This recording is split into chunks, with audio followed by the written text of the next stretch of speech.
it's very attention getting. It's very frank. You don't often see it, particularly between two men. And but none of it felt gratuitous. It never felt that way, even though it's shocking in some ways to see it. But you said something, Matt, about how it does reflect, because sometimes it's rough, sometimes it's tender, it's a little kinky, but never in a campy way. But you said it sort of, their interactions physically sort of reflect what's going on inside of them, emotionally. And can you give us an example of that? Yeah, I think it goes back to a lot of when I was talking about Hawk before, the fact that he'd had this horrific experience with his father and his first love, and this traumatic experience in the war that gave him a perspective where he always felt that he'd be letting anyone who loved him down, that the cost of loving him would be someone's life. That's kind of his greatest fear. And so he has these tremendous obstacles to true intimacy and this tremendous need to also control and to be in control of what's going on.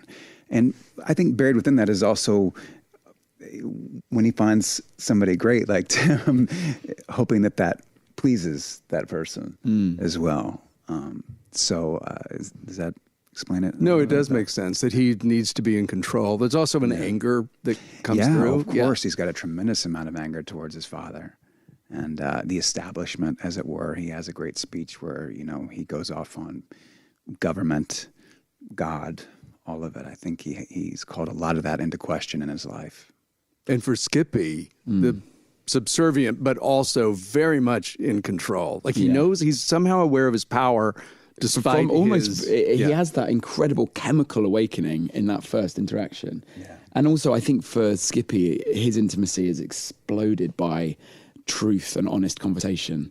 And they have that conversation of, I think probably for the first time he talks about his first experience, asks that of Hawk, doesn't get it. But it's through that conversation that suddenly he goes, let's explore it. And then he does quickly sit in his power, But I do think there's something also about, gay men and women coming together, or gay people. Like, it's the experience of what it is to see these sexual acts on screen is so important because, yes, it's provocative and yes, people will talk about it. But then what? It's actually showing the level of the sort of chemical supernova of what it is in that environment to come together and to achieve what most people would be able to have without question of a level of intimacy and validation and soothing in that, in that sexual act. And also for anyone who has historically people, gay men, I think have had a really bad time of being written off as being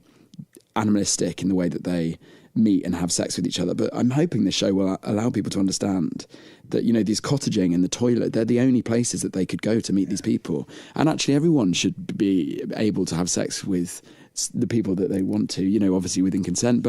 And so that to me feels like why it's so important to then give the audience an experience which is similar to what Skippy experiences, which is this overwhelming, shocking, hopefully euphoric explosion, which is what I think that's where it starts between them. Release. Yeah. And that's why I think it's a critical exploration. I think it's, We look back on these things and we think they're so far away, but you look at Lawrence versus Texas, which took place in 2003, which overturned the sodomy laws in Texas, which meant that up until 2003, which is 20 years ago, you couldn't have intimate relations with someone of your own gender in the same home, inside the safety of your own home. Yeah. Well, the executive order that you mentioned that Eisenhower, on Joe McCarthy's urging, signed in 1953, was not repealed until 2017. What? Yeah, it wasn't actually repealed until 2000. There were a lot of court challenges along the way. It was defanged in some ways, but wasn't repealed until 2017. Yeah, we still stand in the shadows, don't we? Yeah.